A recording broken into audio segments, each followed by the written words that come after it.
ಯಾಕಂದ್ರೆ ಇಬ್ಬರು ಸಚಿವರನ್ನ ನಾವು ಸ್ವಾಗತ ಮಾಡೋದಕ್ಕೆ ಒಬ್ಬ ಮುಖ್ಯಮಂತ್ರಿಗಳು ಬಂದಾಗ ಏನ್ ಸ್ವಾಗತ ಸಿಗುತ್ತೆ ಆ ಸ್ವಾಗತವನ್ನ ಇವತ್ತು ಮಂಡ್ಯ ನಗರದಲ್ಲಿ ನಿಮ್ಮೆಲ್ಲರ ಆಶೀರ್ವಾದದಿಂದ ಈ ಇಬ್ಬರು ಸಚಿವರಿಗೆ ಮತ್ತು ವಿಧಾನ ಪರಿಷತ್ ಸದಸ್ಯರಿಗೆ ಕೊಟ್ಟಿದ್ರಿ.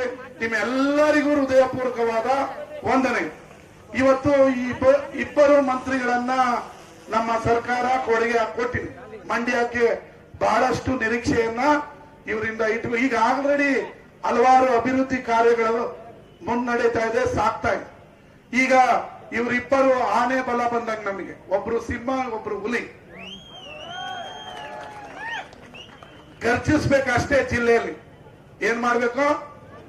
ಹುಲಿ ಸಿಂಹ ಗರ್ಜಿಸ್ಬೇಕು. ಇನ್ನ 1.25 ವರ್ಷದಲ್ಲಿ ಮಂಡ್ಯದಲ್ಲಿ ಗರ್ಜನೆಯಿಂದ ಅಭಿವೃದ್ಧಿ ಕಾರ್ಯಗಳು ನಡಿಬೇಕು. ಅವರು ಮಾಡ್ತಾರೆ ಅನ್ನೋ ವಿಶ್ವಾಸ ನಮಗಿದೆ. ಅವರ ನೇತೃತ್ವದಲ್ಲಿ ನಾವೆಲ್ಲ ಶಾಸಕರು ಅಭಿವೃದ್ಧಿಯ ಪಥದನ್ನ ತೆಗೆದುಕೊಂಡು 2028ಕ್ಕೆ ಮತ್ತೊಮ್ಮೆ ಕಾಂಗ್ರೆಸ್ ಸರ್ಕಾರವನ್ನ ತರೋದಕ್ಕೆ ನಿಮ್ಮೆಲ್ಲರ ಆಶೀರ್ವಾದವನ್ನ ಬಯಸ್ತಾ ಇದ್ದೀವಿ. ಅದಕ್ಕೆ ಇವರಿಗೆ ಆಶೀರ್ವಾದ ಮಾಡಿ ಇವರು ಮನೆ ಮನೆಗೆ ಬಂದು ನಿಮ್ಮೆಲ್ಲರ ಸೇವೆ ಮಾಡೋದಕ್ಕೆ ಇದ್ದಾರೆ. ಇವತ್ತು ಈ ಜಿಲ್ಲೆಯಲ್ಲಿ ಯಾವತ್ತೂ ಕೂಡ ಕಂಡು ಕೇಳಿರದಂತ ಅಭಿವೃದ್ಧಿ ಕಾರ್ಯಗಳು ಕಾಂಗ್ರೆಸ್ ಪಕ್ಷ ಅಧಿಕಾರಕ್ಕೆ ಬಂದ ಮೇಲೆ ಮೊದಲು ಸಿದ್ದರಾಮಯ್ಯನವರು, ಈಗ ಡಿ.ಕೆ. ಶಿವಕುಮಾರ್ ಅವರು ಈ ಜಿಲ್ಲೆಯನ್ನ ಅಭಿವೃದ್ಧಿ ಪಥದಲ್ಲಿ ತಗೊಂಡು ಹೋಗ್ತಾ ಇದ್ದಾರೆ.